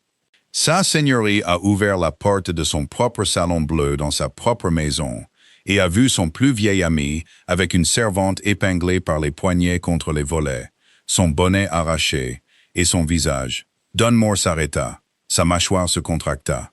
La marche usée avait une fissure après tout. Et son visage tournait aussi loin qu'un visage peut se tourner, termina-t-il, très bas. C'est ce que mon maître a vu, c'est ce qu'il n'a jamais pu oublier. Il l'a arraché d'elle. 2 hommes de 40 ans, et sa seigneurie affaiblie par le chagrin. Mais il l'a arraché, et s'est interposé, et Margaret derrière lui contre les volets avec ses poignets déjà meurtris. Et le duc, votre père, monsieur, et j'en suis désolé jusqu'à la moelle. Le duc a redressé son manteau, a ri, et a dit les mots que j'ai gardés pendant 27 ans. Il a dit, « Mon Dieu, Ashworth, quelle mine! Ce n'est qu'une couturière. » Clara émit un petit son, rapidement étouffé. Ses ongles étaient blancs sur le dos de ses mains jointes. Nathaniel avait baissé la tête. Sa seigneurie a dit, et notez bien, ces deux-là avaient été comme des frères pendant 40 ans. Il a dit, « Vous quitterez ma maison ce soir. » Et le duc a dit, « Non. » Le duc a dit que la maison était prêtée pour la saison, et que la parole d'un gentleman était de fer. Et si son ami avait l'intention de faire la guerre pour une servante, Ils devraient d'abord réfléchir soigneusement à ce qu'une guerre entre leurs deux noms coûterait, et qui, toujours, gagnait de telles guerres. Et puis il est descendu dîner. Mais c'est sa dame, monsieur. C'est votre mère qui a terminé le travail. Le feu s'était affaibli. Personne ne bougea pour le raviver. Elle l'aura appris de la bouche de son mari cette nuit-là, ou la suivante. Il n'a jamais été un homme à cacher un péché qu'il ne considérait pas comme tel. Et je vous demande à tous les deux de noter ce qu'elle en a fait. Elle n'a ni pleuré, ni ragé, ni pris le parti de la femme. Elle m'a fait appeler. 2 jours après, calme comme un dimanche, elle m'a fait appeler dans le salon du matin. Elle avait des listes devant elle, et elle a dit mot pour mot, « Monsieur, je mourrai avec. » Elle a dit, « Donne-moi, il y a une difficulté avec la couturière. » Les femmes de cette classe qui s'imaginent remarquées deviennent ambitieuses, puis elles deviennent bavardes. Une aiguille bavarde dans un comté comme celui-ci est un danger pour 2 grandes maisons. Je suis en train de résoudre le problème. Résoudre le problème. C'était tout son matin pour Margaret Hale. Le soir même, un voile de dentelle et une épingle ornée de bijoux de sa dame furent trouvés. Notez bien les mots. Cousus dans la doublure du panier de travail de Margaret. Le lendemain matin, Margaret était dehors, sans certificat, et son Thomas renvoyé avec les menuisiers. Et à la fin du mois, il n'y avait pas une paroisse à 30 lieues à la ronde où le nom de Hale signifiait autre chose que voleur. Ce ne sont pas les commérages qui ont fait ça, enfant. Les commérages, c'est du vent.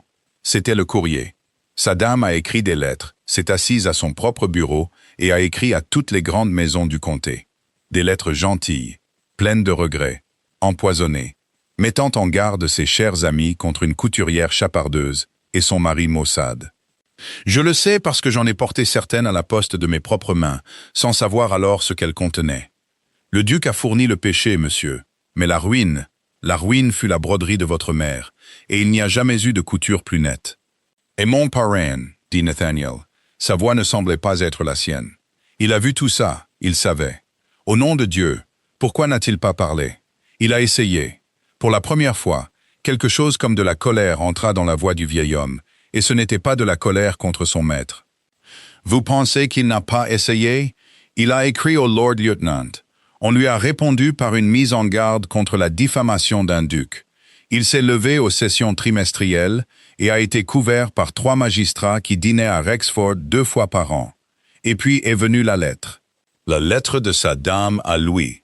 Oh, celle-là, je l'ai vue, monsieur. Il me l'a montrée vers la fin, quand il m'a tout montré. La lettre la plus douce que vous ayez jamais lue, et la plus cruelle. Comme elle était désolée que le chagrin du cher Ashworth ait tant dérangé son esprit. Comme tout le monde avait remarqué son étrangeté depuis la mort de sa pauvre femme. Comment, s'il continuait à répéter des fantaisies sauvages concernant des personnes respectables, il pourrait devenir nécessaire, pour sa propre protection, en toute bonté, de faire examiner ses affaires. Sa santé mentale, monsieur, c'était le couteau qu'elle lui a montré. Un ermite en deuil contre la parole du duc et de la duchesse de Rexford. Il l'aurait fait interner par un médecin pour aliéner avant la Saint-Michel, et ses domaines mis sous tutelle, et chaque âme en Angleterre gloussant. Quel dommage! Berson pour envoyer 2 livres le 1er du mois à une femme mourant de faim à Marlow. Alors il a choisi. Que Dieu ait pitié de lui. Il a choisi la seule pitié qui restait sur la table. Il s'est tu, il est parti vers le nord, et il a payé. 27 ans, enfant, il a payé, et ce n'était pas de la charité, quoi qu'en disent les registres. C'était un homme faisant pénitence pour un péché qui n'a jamais été le sien, parce que les 2 qui possédaient le péché ne paieraient jamais un sou pour cela. Le salon resta silencieux un long moment. Le feu était presque éteint.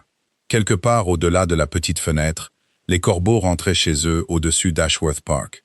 Ed Clara était assise très droite sur sa chaise, des larmes coulant sur un visage parfaitement immobile, et Nathaniel était assis à 2 pieds d'elle, avec la certitude qu'entre son sang et le sien se trouvait un poignet meurtri, un vol inventé, un comté empoisonné, 2 tombes sans nom. Ce fut Clara qui parla la dernière, pas à Dunmore, au feu. Il a dit, dit-elle, la parole d'un homme mort contre une duchesse vivante. Elle tourna la tête, et ses yeux étaient terribles et secs maintenant. Monsieur Dunmore, vous avez dit que sa seigneurie vous avait tout montré vers la fin.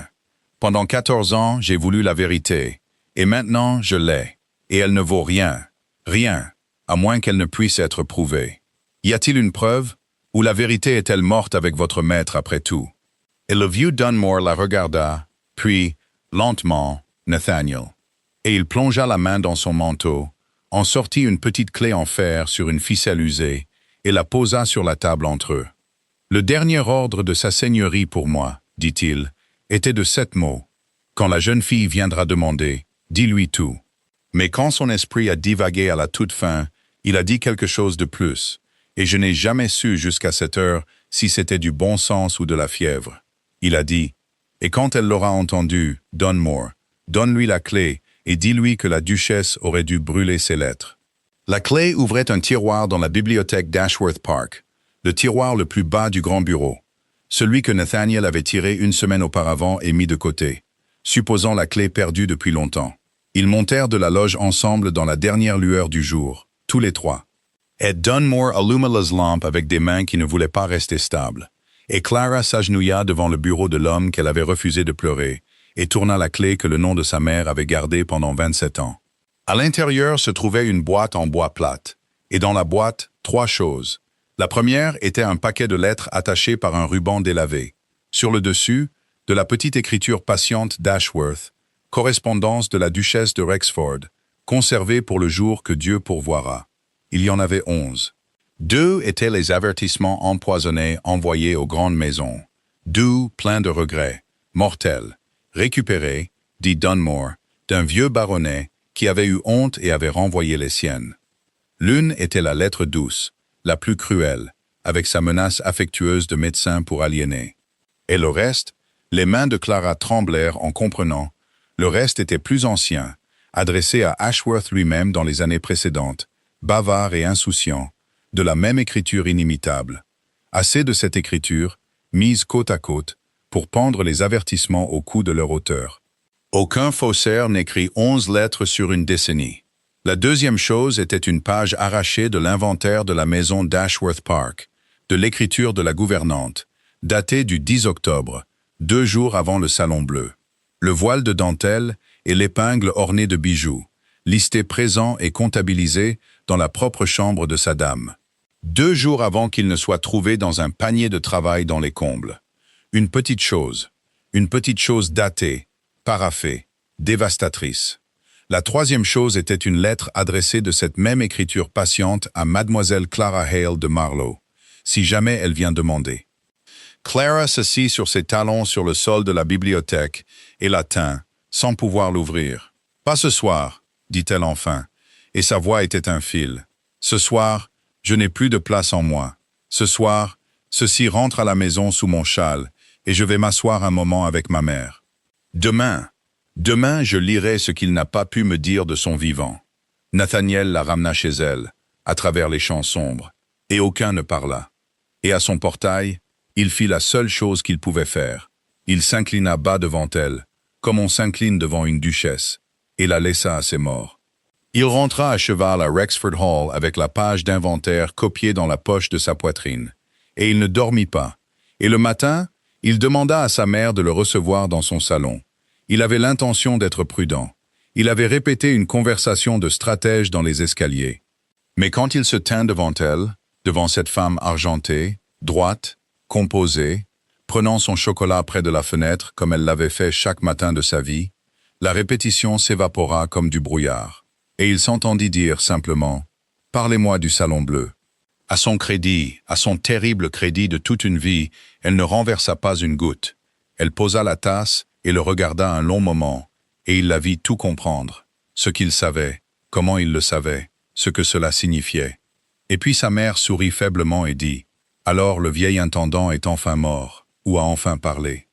J'ai toujours dit que la sentimentalité d'Ashworth lui survivrait. » Elle lissa ses jupes. « Très bien, Nathaniel.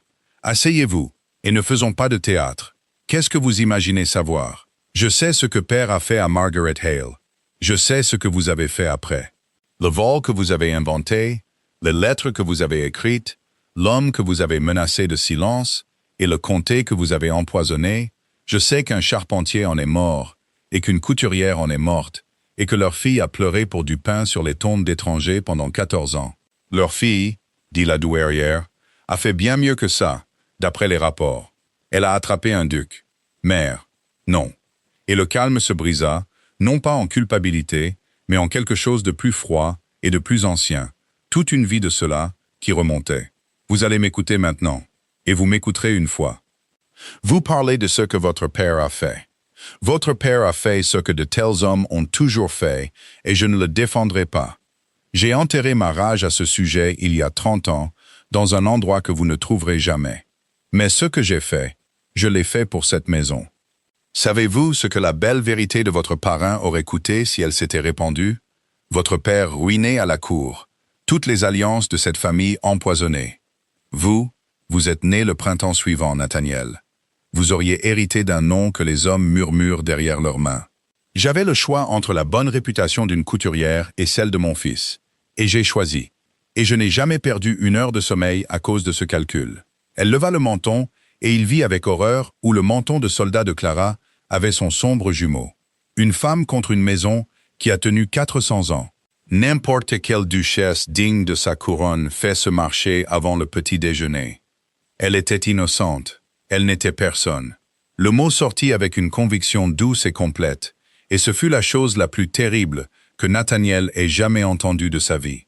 Et si vous ramenez ces vieilleries à la lumière du jour, mon fils, vous apprendrez ce que j'ai toujours su. Le monde est d'accord avec moi. Oh, ils glousseront et soupireront, et ils dîneront ici le mardi suivant. Maintenant, épousez votre petite pleureuse, si vous le devez. On me dit que le chagrin s'estompe. Mais traînez la mémoire de votre père et le nom de votre mère dans les assises des commérages, et je vous promets, Nathaniel, que la boue ne me collera pas. La boue ne colle jamais. Elle lui collera à elle. C'est la seule chose que le monde fait de manière fiable aux femmes de son espèce, et vous leur aurez tendu la pelle. Et la chose terrible, la chose qui le fit sortir de cette pièce en silence, c'est qu'une partie de lui craignait que sa mère ait raison. Il se rendit à Marlow cet après-midi-là, la peur toujours en lui, et trouva la porte de la chaumière ouverte. Clara était assise à sa table, très immobile, avec la lettre d'Ashworth ouverte devant elle, lue enfin. Son visage était lavé, propre et calme, d'une manière qui l'effraya plus que des pleurs. « Il me demande pardon », dit-elle sans le saluer. 9 pages, et chacune d'elles me demandant pardon, à moi qui lui devais 97 larmes, et ne lui en ai payé aucune. Elle aplatit les pages de ses 2 mains, doucement, comme on touche un enfant endormi. Il écrit que le silence était le seul toit qu'il pouvait maintenir au-dessus de nous, et qu'il en avait honte chaque jour de sa vie.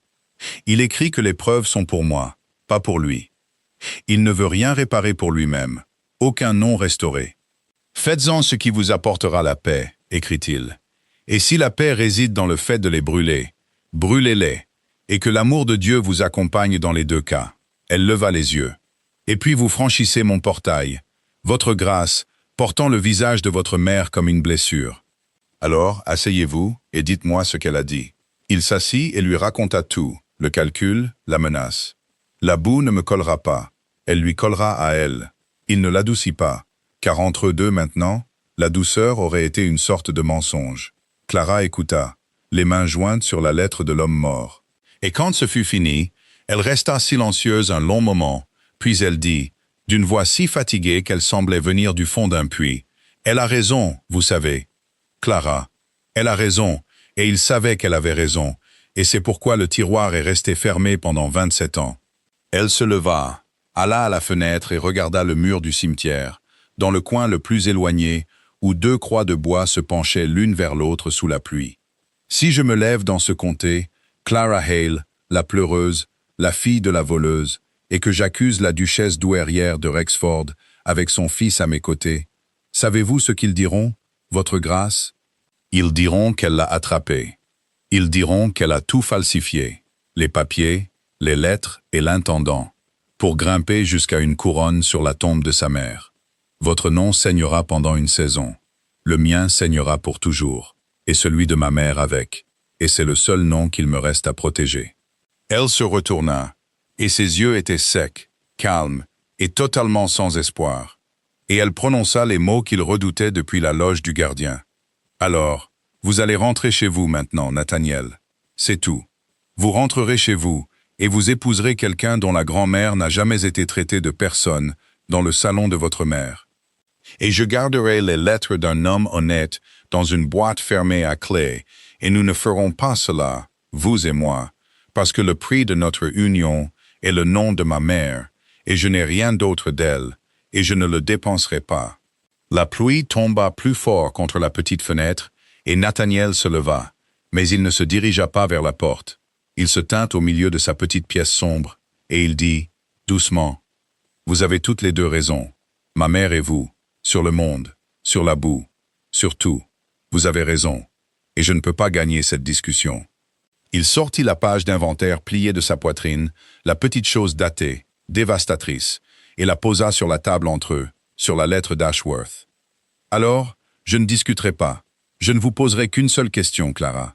Et ensuite je ferai tout ce que vous m'ordonnerez, ce soir et toute ma vie. » Mon parrain avait des preuves, avait des raisons et avait raison, et il a choisi le silence pour vous nourrir. C'était de la pitié, et c'était de l'amour. Et cela a acheté 27 ans de 2 livres le premier du mois, une tombe sans nom, et une jeune fille pleurant aux funérailles d'étrangers. Le silence a eu ses 27 ans, Clara. Il a eu sa chance. Il se pencha en avant, et sa voix baissa jusqu'à n'être presque plus qu'un murmure. La question n'est pas de savoir s'ils nous croiront. Ils ne le feront pas au début, peut-être pas avant des années. La question est seulement celle-ci. Que préférez-vous porter pour les 27 prochaines années, son silence ou la voix de votre mère? Parce que je l'ai entendu une fois, à travers la mémoire d'un intendant, à travers une porte fermée épaisse de 27 ans. Laissez-moi passer, monseigneur, et je vous le dis, Clara, je ne peux pas l'oublier. Elle a dit non avec la botte de tout le comté sur son cou. Elle est la seule âme dans cette histoire qui n'a jamais eu peur. Et je ne crois pas, je ne croirai jamais, que sa fille n'a rien appris d'elle. Pendant un long moment, Clara ne bougea pas. La pluie remplit le silence, et la page d'inventaire pliée gisait sur la table entre eux, petite et blanche comme un gant tombé. Puis elle traversa la pièce, passa devant lui jusqu'à la fenêtre, et regarda le cimetière pendant un long moment. Et quand elle se retourna, Nathaniel vit que le calme sur son visage avait changé de nature. Ce n'était plus le calme d'une femme qui a renoncé. C'était le calme d'une femme qui a compté le coup jusqu'au dernier sou et a tendu la main vers sa bourse. « Pas les assises, dit-elle, pas les avocats. » Elle étoufferait les avocats dans la soie avant Noël. Et vous le savez, si cela doit être fait comme cela a été fait à ma mère. Son menton se releva. Devant la société, en une soirée, dans une pièce qu'elle ne peut pas quitter sans passer devant tous les témoins du comté. La vérité dite une fois à voix haute, avec les preuves sur la table, et ensuite, que le monde fasse ce qu'il veut. Ma mère n'a pas eu une telle soirée. Elle a été condamnée par courrier, votre grâce, dans une centaine de salons où elle n'a jamais été autorisée à entrer. Je ne le ferai pas de cette façon, même à la duchesse. Elle se tiendra dans la pièce. Elle entendra chaque mot. Je lui accorderai au moins cette justice qu'elle ne nous a jamais accordée. Il y a une telle soirée, dit Nathaniel lentement. Dans 3 semaines, la réunion commémorative pour mon parrain à Ashworth Park, le testament l'exige. Toutes les familles importantes du comté. Ma mère ne peut pas refuser d'y assister sans nourrir un scandale. Et elle le sait. Il fit une pause. Elle viendra armée, Clara. Elle viendra en souriant. Qu'elle vienne, dit Clara Hale. J'ai pleuré devant des étrangers pendant 14 ans. Je n'ai pas peur d'un public. Les 3 semaines passèrent comme les derniers kilomètres d'une longue route, trop lentement et trop vite à la fois. Dunmore rédigea son témoignage de sa propre main et le jura devant le pasteur et 2 témoins, au cas où, comme il le dit sombrement, le cœur d'un vieil homme se révélerait faible avant la nuit convenue. Le vieux baronnet qui avait rendu la lettre empoisonnée, Sir Henry Locksley, 81 ans, et ne se souciant plus de qui il offensait, fut appelé, entendit l'histoire, et devint violet d'une rage qu'il avait apparemment accumulée pendant des décennies. « Ma femme a cru à cette lettre, dit-il. Nous avons fermé notre porte à une femme honnête, à cause de cette lettre. Je me lèverai à Ashworth, et je le dirai, même si c'est la dernière fois que je me lève. » Et la douairière regarda tout cela s'assembler autour d'elle, sourit, ne révéla rien, et fit ses propres préparatifs. Et la maisonnée de Rexford Hall vaquait à ses occupations comme une maison avec une mèche allumée sous le plancher. La nuit arriva. Ashworth Park flamboyait de bougies pour la première fois en 30 ans. La maison de l'ermite se remplit enfin du bruit que son maître avait autrefois imploré. Les voitures faisaient la queue dans l'avenue, et quand le comté fut assemblé dans la longue galerie, nourri, abreuvé et murmurant, Nathaniel, duc de Rexford, se leva pour prononcer le discours exigé par le testament, le souvenir de Lord Ashworth. Et la pièce s'installa dans sa soie, s'attendant à 10 minutes de vertu polie. « Mon parrain », commença Nathaniel, « était le meilleur homme que j'ai jamais connu. Et pendant 27 ans, ce comté a qualifié son plus bel acte d'excentricité d'homme riche. Ce soir, je vais vous dire ce que c'était réellement.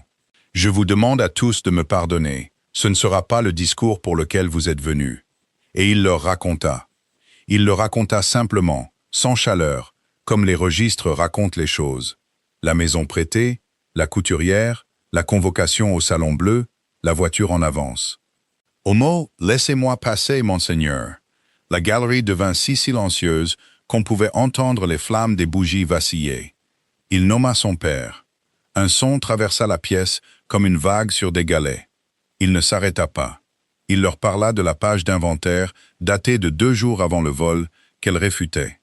Il leur parla des lettres, les brandissant une par une, le doux poison plein de regrets, et les lut à voix haute, et laissa chaque phrase trouver les visages plus âgés dans la pièce. Les hommes et les femmes qui les avaient reçus il y a 27 ans, qui avaient cru, qui avaient fermé leurs portes. Il regarda la honte se répandre dans la galerie comme une lente marée. Il leur parle de la menace des médecins pour aliéner, d'un homme en deuil à qui on avait donné le choix entre sa liberté et la vérité, et de ce que cet homme avait choisi à la place. 2 livres le premier du mois pendant 27 ans, pour une femme qu'il lui était interdit de défendre et un enfant qu'il ne rencontrerait jamais. Vous vous êtes tous demandé ces 3 dernières semaines pourquoi une pleureuse a refusé sa pièce sur sa tombe, dit Nathaniel. Vous pouvez maintenant cesser de vous interroger. Elle ne savait pas ce que je viens de vous dire.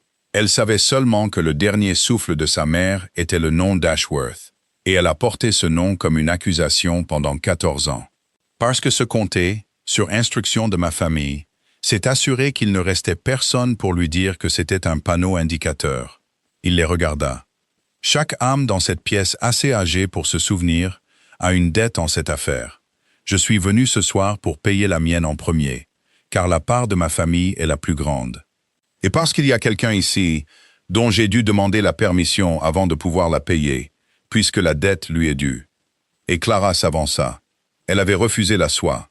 Elle portait sa robe noire, la reprisée, celle avec les coutures qui racontaient leur propre histoire. Elle avait dit, quand Nathaniel lui avait offert n'importe quoi en Angleterre à porter, c'est la robe dont ils se souviendront, et ma mère est sortie par les portes en tissu reprisé, et je ne serai pas plus élégante que ma mère ce soir. Elle traversa la galerie dans le silence. La pleureuse, la fille de la voleuse, le dos droit. Et elle prit sa place à côté du duc, et elle regarda le comté assemblé avec le visage de sa mère. « Je ne parlerai pas longtemps, dit-elle. Vous avez entendu les preuves. Je n'ai qu'une chose à y ajouter, et c'est ceci. Ma mère n'a jamais su qui nous nourrissait. Elle est morte en croyant que la charité de ce comté avait maintenu son enfant en vie. Et c'est la cruauté de ce comté qui a rendu la charité nécessaire, et la pénitence d'un homme réduit au silence qui l'a fourni. Je ne suis pas ici ce soir pour moi-même. J'ai appris à vivre condamné. C'est une compétence comme une autre. Je suis ici parce que ma mère a été traitée de voleuse devant des gens qui ne l'ont jamais entendu parler. Et ce soir, pour une soirée, dans la maison d'où elle a été chassée, on va parler pour elle. Sa voix ne s'éleva pas et ne se brisa pas. Son nom était Margaret Hale. Elle était la meilleure couturière de ce comté et la meilleure femme qui soit. Et elle a dit non à un duc avec rien d'autre derrière elle que sa propre honnêteté. Et cela lui a tout coûté. Et elle ne l'a jamais regretté, car elle n'était pas à vendre. On me dit que c'est de famille. Quelqu'un dans la galerie, personne n'a jamais su qui, se mit à pleurer. Ce n'était pas une pleureuse. Et puis, dans le silence, vint le son que tout le monde redoutait et attendait. Le tapotement d'une canne et le bruissement de la soie grise. La duchesse douairière de Rexford se leva de sa chaise. « Une performance des plus touchantes, dit-elle, et sa voix était argentée, stable et portait jusqu'au dernier rang. Je félicite le comté pour son divertissement. Les papiers d'un homme mort, un intendant sénile, une jeune femme avec une couronne dans l'œil, et sur cette base, vous voudriez juger une duchesse. Je me demande, Nathaniel, pourquoi vous n'avez pas engagé de musicien. Elle rassembla son châle avec une grâce parfaite. Produisez quelque chose de ma main, ou ayez honte de vous-même. Madame, dit Nathaniel doucement, j'ai 11 lettres de votre main. La correspondance peut être contrefaite. Sur 10 ans, à une douzaine de maisonnées, Sir Henry, le vieux baronnet était déjà debout, déjà violet, a reçu la sienne de votre propre laquais, et sa défunte femme l'a notée dans son journal le soir même. Et le journal est sur la table à côté des lettres. Madame le colonel Fanshawe a apporté le sien. Lady Marsh a apporté le sien. Elles ont comparé les écritures pendant une demi-heure, madame, dans la salle de cartes, avec vos lettres de Noël à côté. Il fit une pause et le dit sans triomphe, ce qui le rendit plus terrible. Vous avez toujours été une correspondante fidèle, mère. La duchesse aurait dû brûler ses lettres, les derniers mots de mon parrain. Il vous connaissait mieux que vous ne vous connaissiez vous-même. Il savait que vous ne croiriez jamais en avoir besoin. Et le comté regarda la duchesse douairière de Rexford, regarder autour de la longue galerie. Sir Henry de Bout, le visage de Lady Marsh, la petite table de papier, les rangs des gens dont la bonne opinion était le seul pays où elle avait jamais vécu. Et le comté vit le moment où l'argent se fissura. Juste une fois, juste le temps d'un souffle, le masque bougea, et en dessous, ce n'était pas du remords. C'était de l'étonnement. L'étonnement pur et sans borne d'une femme qui avait eu raison sur le monde pendant 70 ans, découvrant en une seule soirée que le monde avait changé le calcul sans la consulter. Elle n'avoua pas. Les femmes comme la douairière n'avouent jamais. Elle dit seulement dans le silence, « J'ai agi en tout point pour cette famille ». Et puis elle sortit de la longue galerie d'Ashworth Park, à travers une avenue de visages détournés, passant devant des révérences qui ne vinrent pas et des courbettes qui ne furent pas offertes, dans l'obscurité d'octobre. Et le comté se referma derrière elle comme de l'eau. On retrouva Clara et Nathaniel plus tard sur la terrasse, loin de la foule de gens qui désiraient maintenant soudainement et ardemment connaître mademoiselle Hale. Les mêmes bouches, nota-t-elle sans amertume, qui avaient dit « la pleureuse » pendant 14 ans. Le monde n'était pas devenu bon en une soirée. Il était seulement devenu honnête pour une. Et cela, avait-elle décidé, valait bien une robe reprisée et un cœur battant. « C'est fait, dit Nathaniel. D'ici dimanche, ce sera dans tous les salons d'Angleterre. Ma mère se retirera au douaire à Athelney. Elle m'a informé par note il y a 1 heure que l'air ici est devenu insupportable. Elle a raison pour une fois sur l'air. » Il se tourna vers elle, et tout le calme de la soirée le quitta enfin. Et il n'était plus qu'un homme sur une terrasse sombre, tournant ses gants dans ses mains comme un garçon nerveux. « Clara, je n'ai rien à vous offrir qui soit pur. Mon nom a 400 ans, et chaque pierre en est sale. Mon sang a ruiné votre famille. Mon héritage a été construit par des gens qui traitaient votre mère de personne. Je ne peux pas vous donner une seule chose qui n'ait pas les empreintes de mon père ou l'écriture de ma mère quelque part dessus. Sauf une. » Il prit ses mains, rugueuses de terre, marquées par l'aiguille, et les tint comme si elles étaient les seules choses chaudes en Angleterre. Moi-même, tel que je suis, l'homme, pas le nom. Au nom, vous rendriez service. Il n'a jamais, en 4 siècles, appartenu à quelqu'un d'aussi honnête que vous. Épousez-moi, Clara, non pas malgré d'où vous venez, mais à cause de cela. J'ai vu de quoi les Hale sont faits, et j'ai l'immense chance d'en aimer une, et je passerai le reste de ma vie à essayer d'être digne de la famille que je demande à rejoindre. Et Clara Hale, qui avait enterré tous ceux qu'elle aimait, qui avait pleuré 97 fois pour des étrangers, et une fois enfin pour elle-même, le regarda un long moment à la lumière qui se déversait de la maison qui avait chassé sa mère, et l'avait reprise selon ses propres termes. « Ma mère a dit non à un duc dans cette maison, dit-elle, et c'était la chose la plus juste qu'une femme ait jamais faite. Et puis elle sourit, et le sourire était jeune, et c'était le sien. C'est un grand soulagement pour moi, Nathaniel, de ne pas être obligé de suivre son exemple en tout point. Oui. Oui, et que Dieu vous aide, car vous épousez une femme qui ne possède qu'une seule robe. Vous épousez un homme, dit le duc de Rexford, en l'attirant à lui, qui a l'intention d'être enterré dans ce comté par une femme qui ne versera pas une seule larme professionnelle à l'enterrement. J'ai de sources sûres que son chagrin, quand il est réel, ne peut être acheté à aucun prix. J'en ai vu la preuve. Derrière eux, à travers les hautes fenêtres, les bougies d'Ashworth Park brûlaient dans la nuit, chaque fenêtre allumée.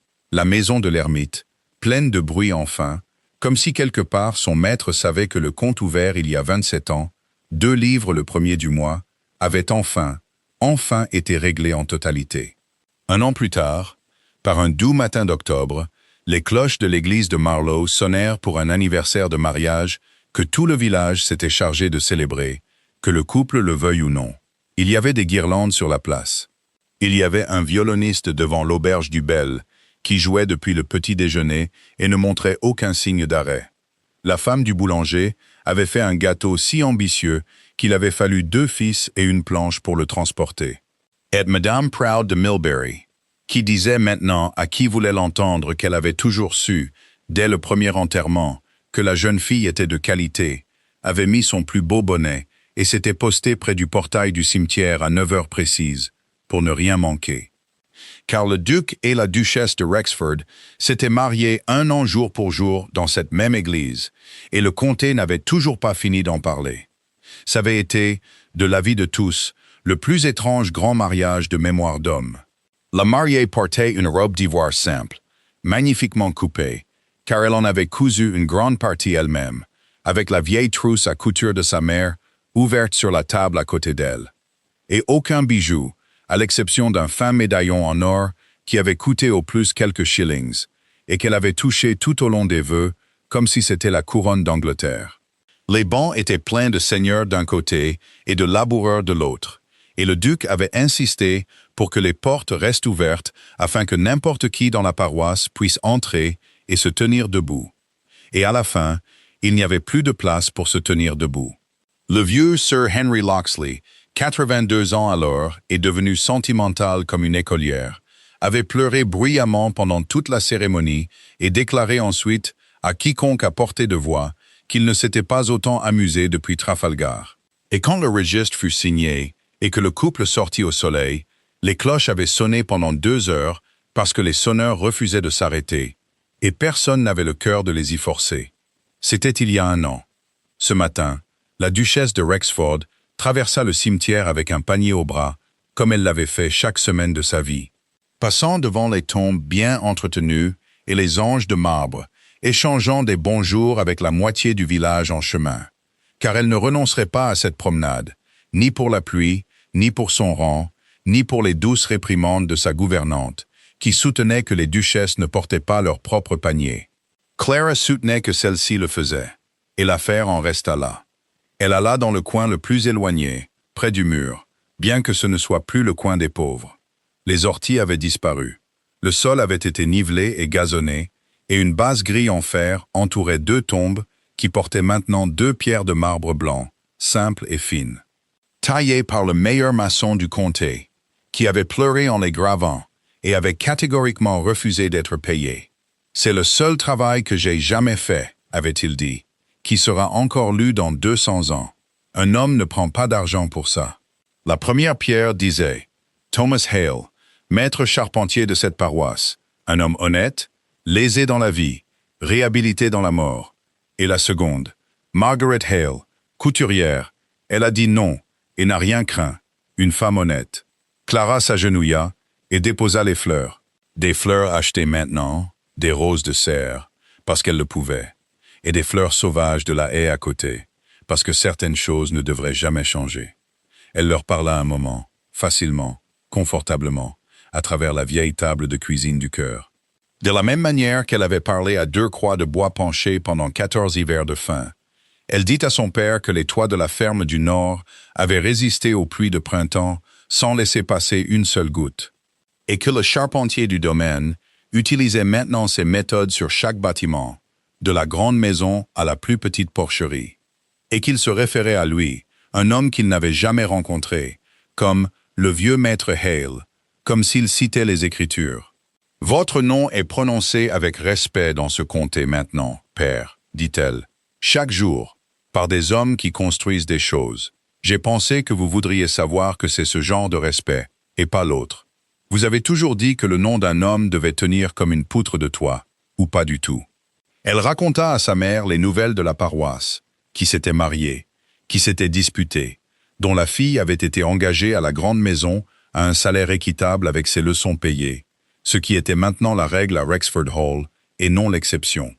Elle lui dit que les dames du comté avaient récemment pris l'habitude d'apporter leurs plus belles robes à une certaine chaumière de Marlow.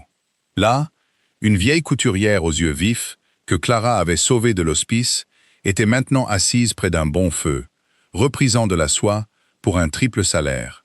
Et que cette femme avait été autrefois, il y a longtemps, une apprentie à Ashworth Park, et se souvenait de la couture de Margaret Fenn comme les soldats se souviennent d'un grand général. Elle dit que personne n'a jamais égalé vos boutonnières, mère. Elle le dit avec colère, comme si le monde était devenu personnellement paresseux depuis. Et puis elle leur dit l'autre chose.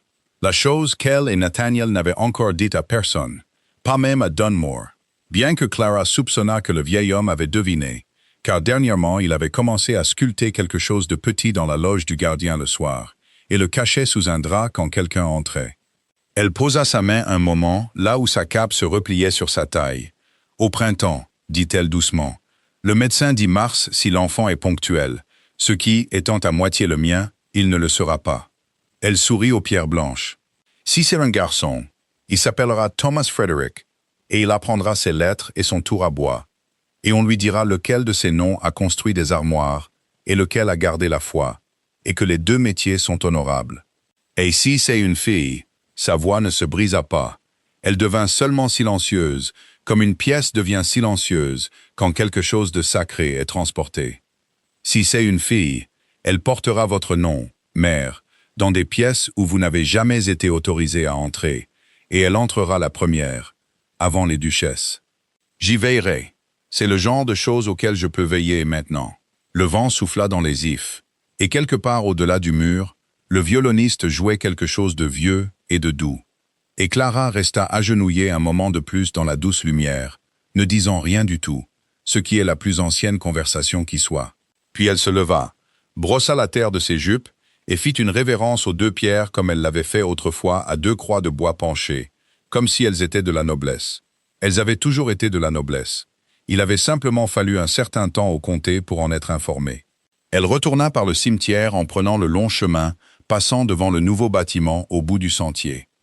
De la brique chaude et simple, des fenêtres généreuses, un linteau sculpté qui disait « La Fondation Margaret Hale ». La sculpture était de Dunmore. Il l'avait faite lui-même, lentement, pendant 1 mois de soirée.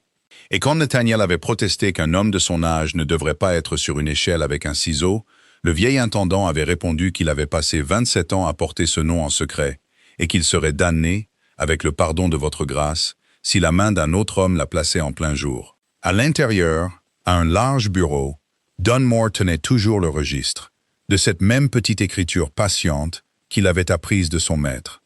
Argent pour le charbon, argent pour le loyer, argent pour l'apothicaire, argent pour l'école, versé discrètement aux familles que la paroisse avait oubliées. Pas de noms attachés, pas de remerciements requis.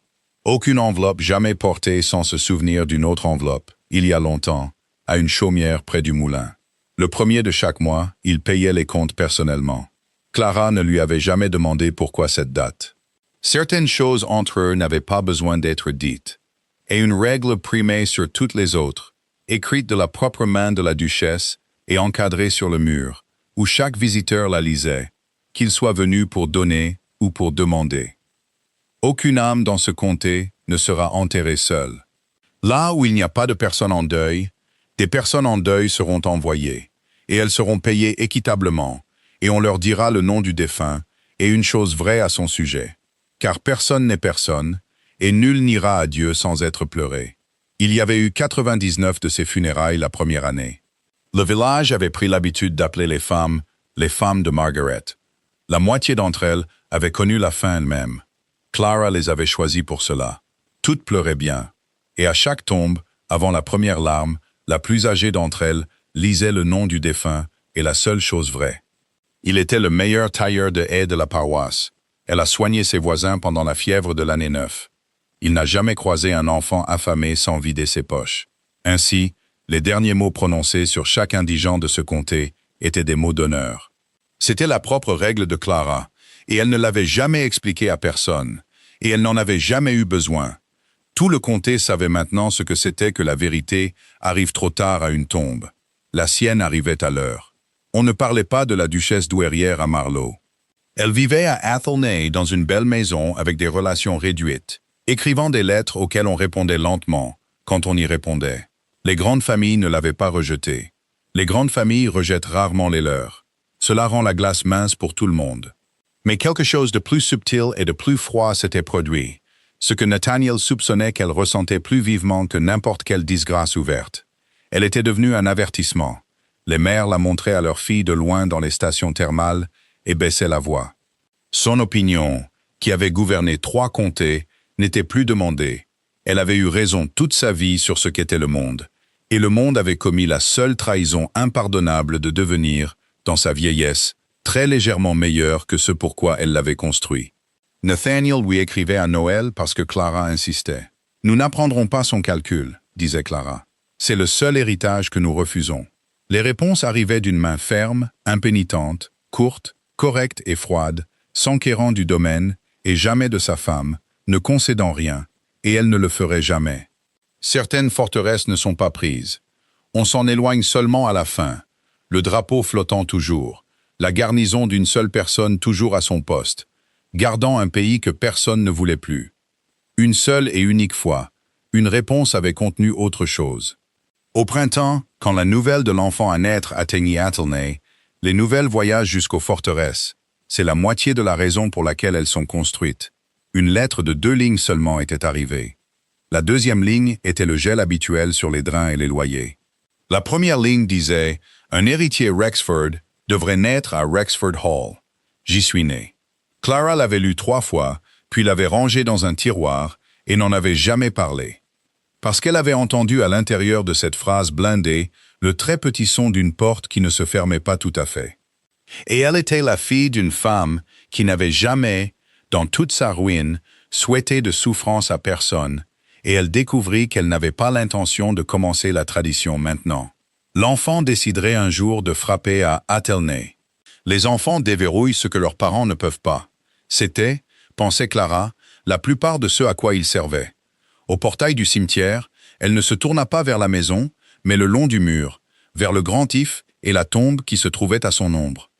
La plus belle tombe de la paroisse, bien que son occupant ait demandé dans son testament une simple pierre et ait été contredit par son filleul, qui, pour une fois dans sa vie, avait catégoriquement ignoré un testament. Frederick Lord Ashworth, il a vu la vérité, a payé pour elle et a gardé la foi dans le silence, fidèle jusqu'à la mort et au-delà. Les listes de ses funérailles étaient parties depuis longtemps.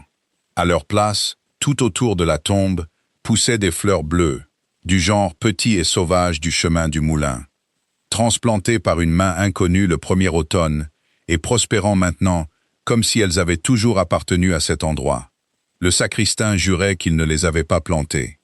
Dunmore, interrogé, avait regardé le ciel et remarqué qu'il semblait probable que le temps reste beau. Clara se tenait devant la tombe comme elle s'était tenue une fois auparavant, il y a 2 ans, les yeux secs parmi la soie et les lys, avec une pièce d'argent dans sa poche et 14 ans de la mauvaise haine enfermée dans son cœur. « Eh bien, monseigneur, dit-elle doucement, c'est notre anniversaire, à Nathaniel et à moi, et on me dit qu'il y a un gâteau de la taille d'une charrette de foin, et je suis venu faire mon rapport avant que les célébrations ne m'emportent. Les toits sont réparés, les leçons sont apprises. 99 âmes sont allées à Dieu cette année, avec leur nom prononcé en vérité sur elles.